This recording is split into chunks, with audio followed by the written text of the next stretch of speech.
बच्चों स्वागत है आपका आपके अपने YouTube चैनल रोजगार की सचिन पर।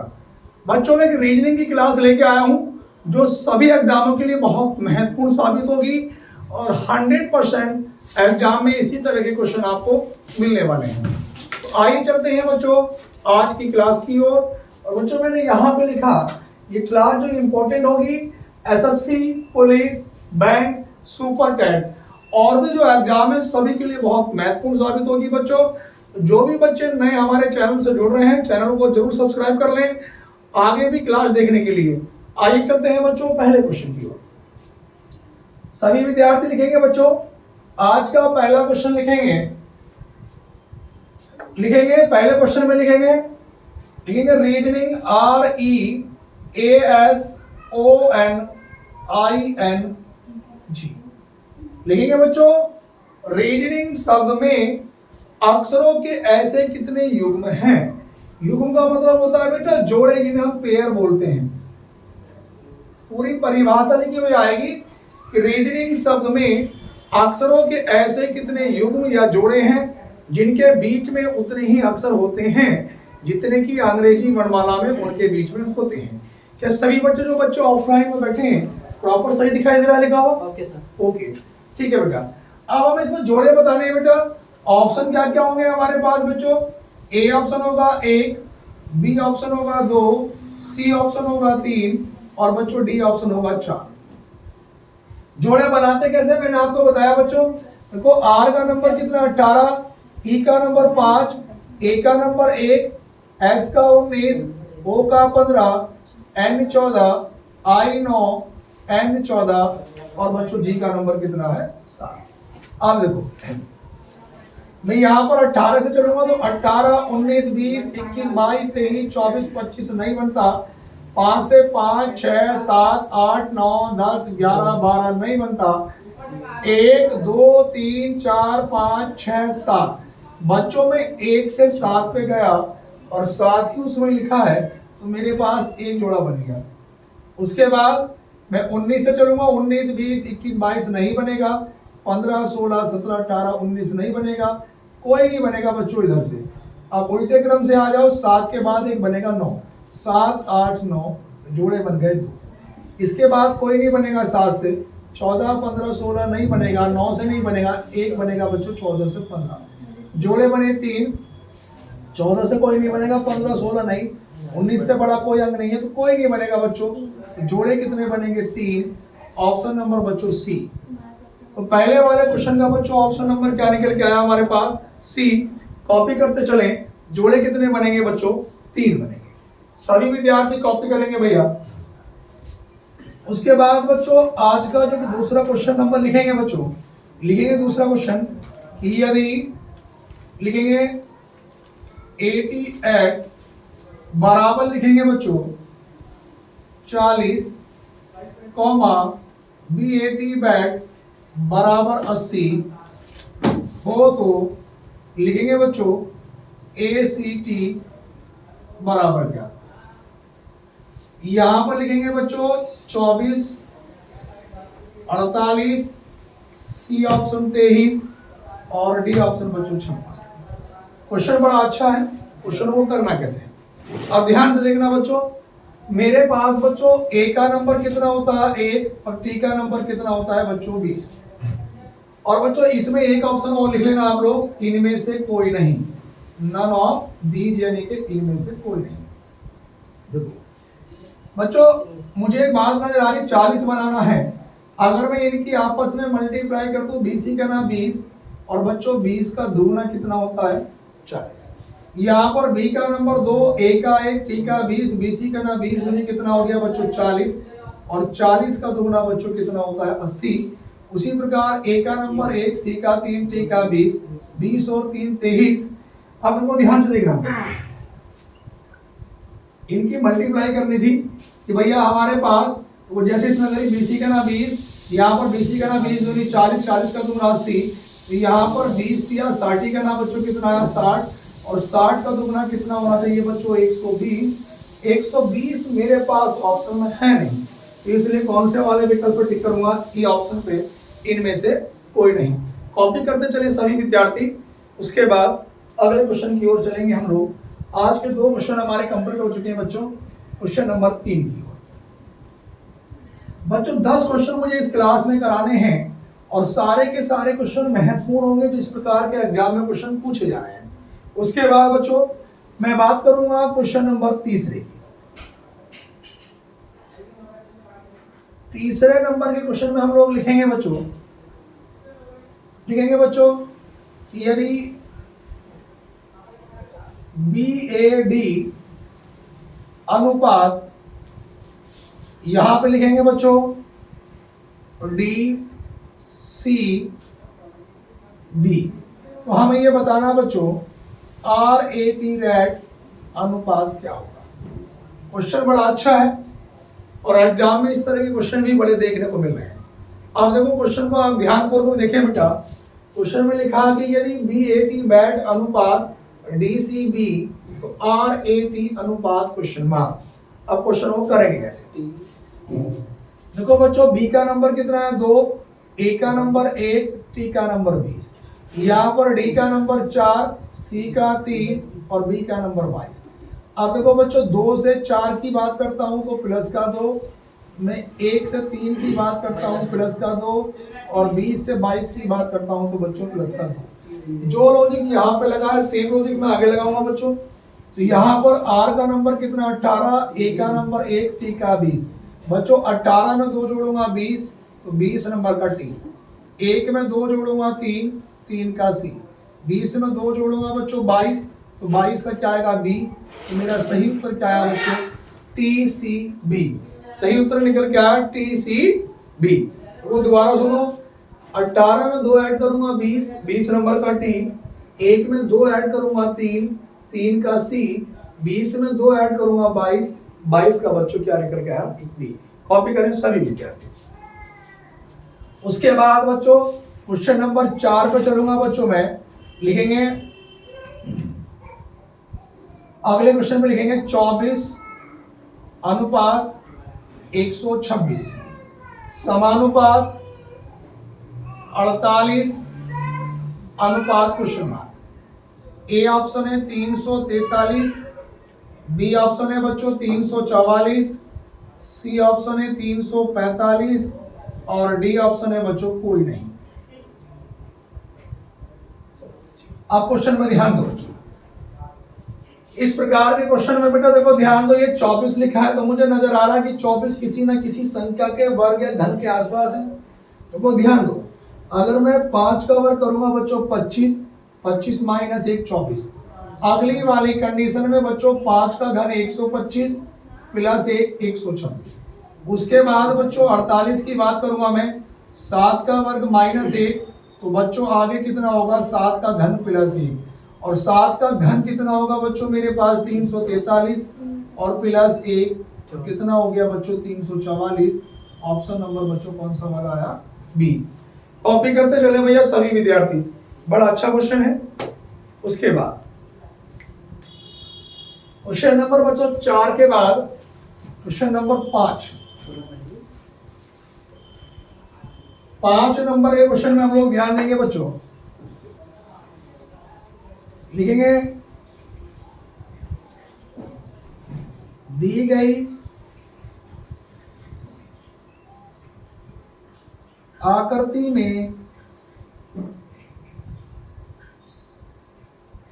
कितने त्रिभुज हैं। हर एग्जाम में एक आध क्वेश्चन पूछ लेता है कि दी गई आकृति में त्रिभुजों की संख्या बताइएगा। तो बच्चों देखो ध्यान, हमारे पास आकृति इस प्रकार से है बेटा, इसमें हमें बताना है कि दी गई आकृति में कितने त्रिभुज हैं। ए ऑप्शन है बच्चों 16, बी ऑप्शन है 19, सी ऑप्शन है 21 और डी ऑप्शन है बच्चों 22। हमें यह बताना है कि दी गई आकृति में कितने त्रिभुज हैं, त्रिभुजों की इसमें संख्या बतानी है। क्या बेटा बोर्ड पे प्रॉपर दिखाई दे रहा है? कोई प्रॉब्लम तो नहीं? जो बच्चे ऑफलाइन बैठे हैं जरा एक बार हमें बता दो, क्लियर दिखाई दे रहा है? जी सर। ओके आगे चलेंगे। देखो ध्यान दो बच्चों, इस प्रकार की जब भी आकृति बनती है तो हमने बताया था कि इनके नंबर डाल लो 1 2 3 4 5 6 7 और 1 8। ये कंडीशन केवल इतने वाले के लिए अप्लाई हो रही है बेटा, इतने वाले के लिए, अंदर वाले पोर्शन के पूरे से। अधिकतम वैल्यू कितनी है 8, और जितने विकर्ण हैं उतने से गुणा कर दो तो 8 दूनी कितना हो गया 16। तो बच्चों अंदर वाले में कितने निकल गया है 16, और बेटा 3 बनते हैं इससे, 3 तो ये बने और इसी के कॉम्बिनेशन से एक बड़ा ये बनेगा और बेटा एक ये बनेगा। 3 और 2 कितने बन गए 5, और 16 में बच्चों में 5 जोड़ूंगा तो मेरा उत्तर कितना निकल के आएगा 21। ऑप्शन नंबर बच्चों सी करेक्ट आंसर होगा। बात क्लियर है बच्चों? 21 करेक्ट आंसर। उसके बाद बच्चों मैं क्वेश्चन नंबर 6 की ओर चलूंगा बच्चों। छठे नंबर के क्वेश्चन में लिखेंगे बच्चों 2 और 3 बजे के बीच घड़ी की सुइयों के मध्य कब 30 डिग्री का कोण बनेगा? बड़ा अच्छा क्वेश्चन है। सवाल यह है बच्चों कि 2 और 3 बजे के बीच घड़ी की सुइयों के मध्य कब 30 डिग्री का कोण बनेगा। अब क्वेश्चन को करना कैसे है एग्जाम में, देखो ध्यान दो। एग्जाम में इतना समय नहीं होता, मैंने शॉर्टकट बता रखा है, और ये शॉर्टकट कैसे आया कहां से आया, मेरे यूट्यूब चैनल पे क्लॉक की पूरी वीडियो भी पड़ी है, वहां से आप लोग इसको कर सकते हैं। ठीक है, फिर भी समझ में नहीं आता बच्चों तो मेरी ऑफलाइन क्लास भी चलती है, मेरा नंबर इस पे लिखा हुआ है, उसमें भी आप लोग संपर्क कर सकते हैं। जो भी कंप्लीट समय होगा, कंप्लीट समय क्या होता है शुरू वाला, तो कंप्लीट समय को बच्चों हमेशा कितने से गुणा करनी होती है 5 से 2 पंजे 10। जो भी कोण दिया गया होता है बच्चों उसे कितने से भाग करनी होती है 6 से, 6 के पाड़े से 5 भाग। इन दोनों को आपस में जोड़ लेते हैं 10 और 5 15, और मिनट की गुणा कितने से करते हैं 12/11 से। तो 12 पंजे 60, हासिल लगे 6, 12 का ना 12 6 18, 180/11। जब बच्चों में 180 को 11 से भाग करूंगा तो 11 का ना 11 बचा 7, 11 6 66 बचा कितना 4। तो बच्चों मेरा उत्तर कितना होगा 2 बजकर, जो कंप्लीट समय होता है पहला वाला उत्तर उससे शुरू होता है, 2:16 सही 4/11 मिनट पर घड़ी की सुइयों के मध्य 30 डिग्री का कोण बनेगा। अगर एग्जाम में बच्चों किसी भी ये न दे ऑप्शन में, एक बार में इनका अंतर ले लूंगा 10 और 5 का अंतर 5 का, और मिनट की गुणा 12/11 से करते हैं, 12 पंजे 60/11 का मतलब 5 सही 5/11, ये भी मेरा आंसर हो सकता है। उसके बाद बच्चों मैं छठे नंबर के क्वेश्चन के बाद बच्चों 7 नंबर के क्वेश्चन पे चलता हूं।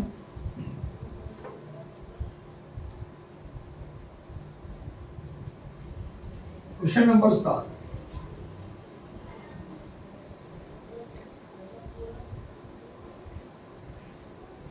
बच्चों, क्वेश्चन नंबर 7 पे हम लोग चलेंगे, लिखेंगे जरा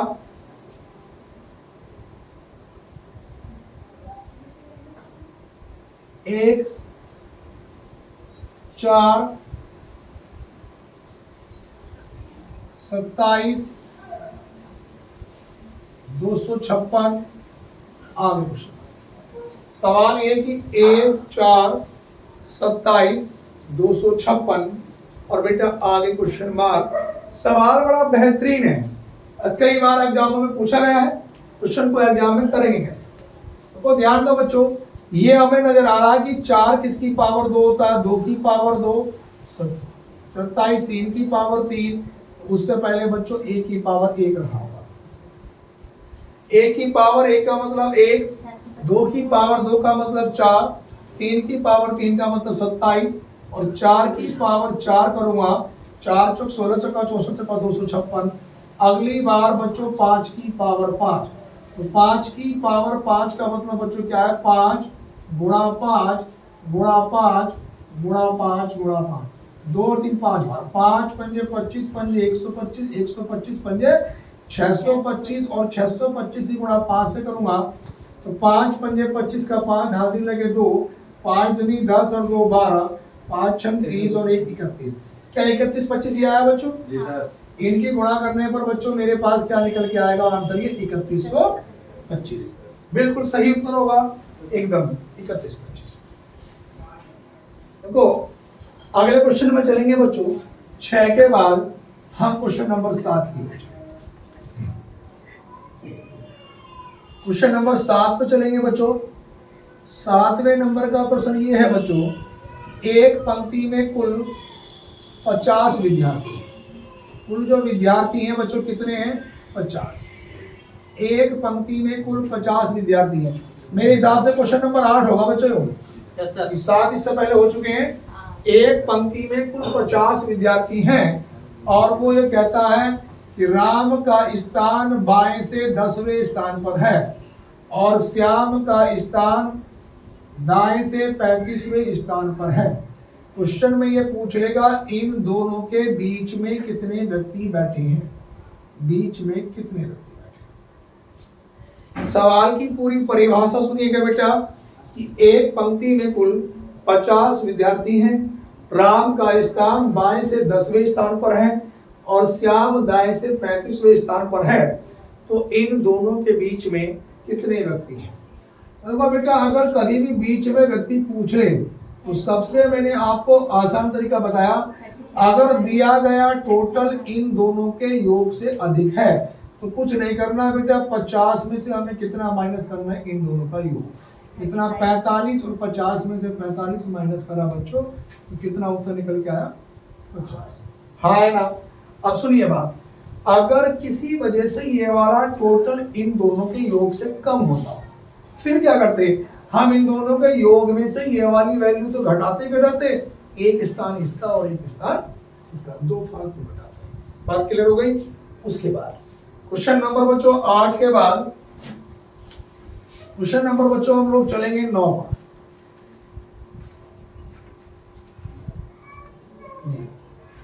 क्वेश्चन नंबर 9,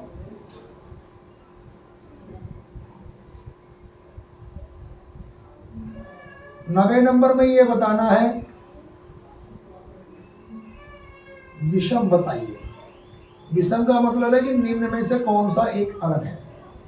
अब बच्चों मेरे पास ए ऑप्शन है बेलन, बी गोला, सी शंकु और डी वृत्त। बच्चों इन चारों विकल्पों में से हमें यह बताना है कि निम्न में से कौन सा एक अलग है। 3 एक से होंगे, एक अलग होगा, वो कौन सा होगा? एग्जाम में क्वेश्चन कई बार इस तरह के पूछे जाते हैं। अब देखो ध्यान दो बच्चों, मेरी बात सुनिएगा। अगर मैं बेलन की बात करता हूँ, गोले की बात करता हूँ, शंकु की बात करता हूँ, तो ये हमारे पास बच्चों 3D का पोर्शन है। 3D में आते हैं तो मैथ्स में 2 चीजें होती है, एरिया बोले तो क्षेत्रफल और वॉल्यूम बोले तो बेटा आयतन। ये तीनों के तीनों थिकली, यानी कि ये भी आयतन के अंतर्गत आता है, ये भी आता है, ये भी आता है, लेकिन वर्ग जो होता है वो क्षेत्रफल यानी कि 2D आकृति में आता है। इसलिए बच्चों ऑप्शन नंबर किसके साथ जाएंगे? डी के साथ। उसके बाद बच्चों आज का लास्ट क्वेश्चन 10 नंबर का क्वेश्चन सभी विद्यार्थी लिखेंगे जरा। 10 नंबर के क्वेश्चन में सभी विद्यार्थी मुझे उत्तर ये घर से करके बताएंगे। कमेंट बॉक्स में लिखो 0, 4, 18, 48, 100, 180 में, सुनो 180 लिखा और 180 के बाद बच्चों 190 में गलत पद बताइए। गलत पद बताइए, मतलब इनमें से कौन सा एक गलत है वो हमें बताना है। और बच्चों कमेंट बॉक्स में आपको उत्तर बताना है। ये विकल्प होंगे, इनमें से कोई ना कोई सा एक गलत होगा बच्चों। और सभी विद्यार्थी से मेरा एक छोटा सा अनुरोध है, जो भी विद्यार्थी आगामी परीक्षाओं की तैयारी कर रहे हैं भैया, वीडियो को ज़्यादा से ज़्यादा शेयर करना अपने दोस्तों में, और सभी विद्यार्थी चैनल को जरूर सब्सक्राइब करें और वीडियो कैसी लगी कमेंट बॉक्स में जरूर बताएं। धन्यवाद।